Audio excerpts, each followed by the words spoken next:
Hi besties, and welcome back to another day on Tiny 2. I think this is the 21st episode, and this is the first episode that I'm filming after the Animal Crossing 3.0 update. So I honestly thought that it was fake because I've been seeing all of those like AI videos on TikTok of people imagining what the next Animal Crossing game is going to look like. And so honestly, I just thought it was another one of those like fake teaser things. And then I properly like got out of bed, woke up, and I was like, no way, this is legitimately an Animal Crossing update. I cannot wait until January 15th, you guys. Like literally, I almost wish that they had waited to tell us just a little bit longer so that I wouldn't have had to be in like suspense for 2.5 months. It's a crazy amount of time, but I'm really excited about it. I feel like there were so many Easter eggs in the trailer that I just didn't pick up on, and I think I've probably watched it maybe about 4 or 5 times since it came out, which is perhaps a slightly insane amount of times, but this is my favorite game ever in my special interest, so who can blame me? But there were definitely several little things that I noticed. Like apparently we're getting bulk crafting, which everyone has been asking for since the dawn of time. So I'm extremely excited about that. I actually feel like that's going to be somewhat of a game changer on this island in particular because it just makes the general like day-to-day gameplay so much nicer to be able to make things in bulk. So I'm extremely excited about that. It does also look like we're going to be getting several new furniture item packs, and I am so hyped for those. The artsy furniture, I think it's artsy furniture that was teased in the trailer. It's like this really cool mid-century modern, like slightly like maybe Asian inspired green bed with like the sides tucked in. It's so freaking cute, and I am really hyped for that set in particular. But honestly, all of the furniture that we got teased looks so cute. There's some new like plant items that I'm really excited for. I just really love decorating with like plants and stuff in the game. And so hopefully we'll get those. Also, we're definitely getting new street lights that look even more like city-like. So I'm really hyped for that. I feel like everyone who enjoys doing like town or city core islands are going to be very happy about those. But yeah, overall, I'm just super hyped for any new Animal Crossing content at all. I definitely saw a few negative Nancy's, which, hey, fair enough, criticizing Nintendo for not giving us more and for waiting so long to update the game with what people consider to be quote unquote bare minimum updates like bulk crafting. And honestly, this might be a somewhat unpopular opinion, but I am like so excited to eat up whatever crumbs they're willing to give us for this game.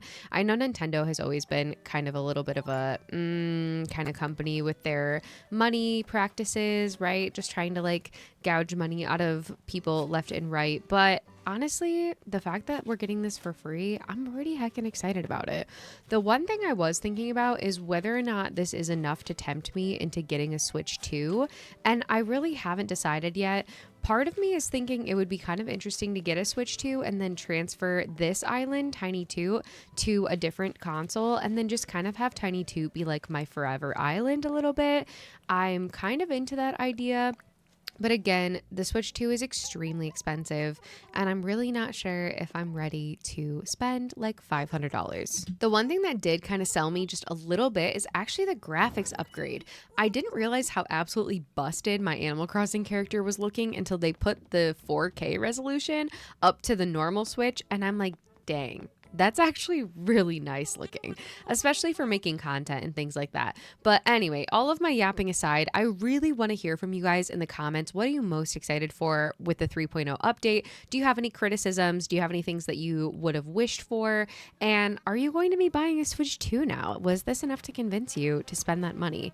I am still very much on the fence, but I'm really interested in hearing your guys' thoughts about it because it might kind of help me with my decision making as well. But anyway, getting back to the gameplay and talking about what we're doing on Tiny 2 today, I just ran around and did a bunch of dailies. I completed the little challenge of dressing up like a goth character, and then I had to change back into my normal clothes because I cannot with that all day.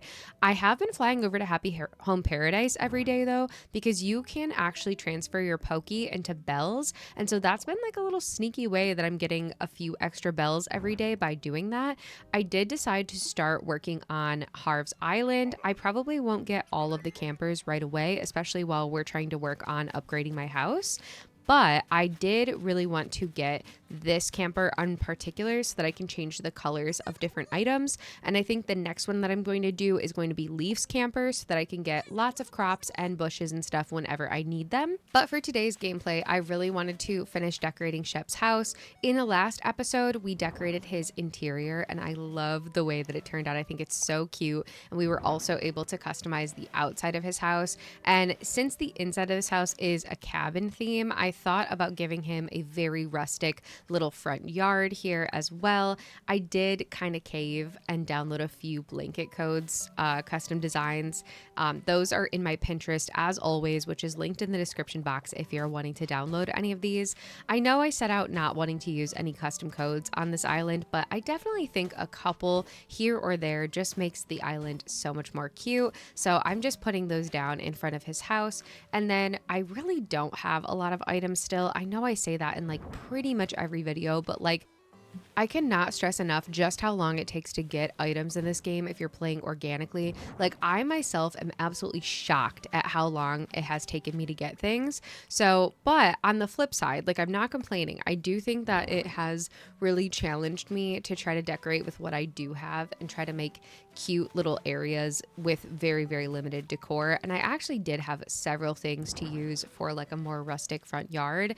So I just had to try to make that work. I threw in the hose so that, you know, just in case this like fire gets a little out of control or whatever. And then I'm separating his front yard from where I have all of the fruit trees. I don't know if I'm going to keep my fruit trees there or if we're going to move those into maybe like a different area and do like an actual orchard. But for now, I kind of wanted to separate my pseudo orchard with his front yard. So I'm just using some fencing and then throwing in a log dining table because I already had that crafted from a different section of the island. So this was kind of a perfect little thing to use. I don't have any of the wooden stool like DIY or like any of the other tiny stools besides the stone stool, and I low-key can't wait to find that DIY. I didn't realize how much I use the wooden stools for everything until I no longer had them. They're just such a cute item. I also really want the clothesline DIY soon because I also use that one pretty often. So yeah, not being able to use my go-tos is definitely challenging me to be a little bit more creative about what items I use. I did have the Happy Home Paradise hammock though, and I really love the way that it looks in front of his house. I think it's so cute. This is kind of what we were working with so far. The butterfly is a paid actor. I don't know. That was pretty cute. But yeah, it's super simple, but I think it still is very cute. And then I decided to take a little break and fly over to my friend Elizabeth's island because she had leaf in her plaza and I am completely out of bushes and I really wanted to get some more. Look at how cute our little characters are. We were so matchy and I love it so much. Getting to play with other people on my Tiny Toot playthrough has been so much fun. I honestly cannot stress enough the importance of playing with other people. And if you're looking for people who are still playing Animal Crossing like vanilla or organically in 2025, I cannot recommend our Discord space enough. It's so cozy and so safe. And I really just love being able to hop on and play with other people and trade and, you know, all that good stuff. So that's linked in my description box if you're looking for some Animal Crossing community in 2025. But I went right back to this little area and decided to add in more of the bushes. They do have to grow in, so we won't be able to see kind of what the finished build's going to look like for another day or so. And then I didn't include this footage, but kind of off camera, I did a little bit of terraforming. It's so tedious to terraform, so I figured I would just leave this out. But I added some cliff behind the two houses. This is Flo and Vivian's house, just to give it a little bit more of a background. And then I did temporarily put in a diagonal bridge, but I haven't paid it off yet. I still really need to figure out what we're going to do in terms of the flow of the island, so maybe we'll work on that a little bit more in the next episode. But I really hope that you enjoyed this one, and I will catch you very soon in the next one. Bye!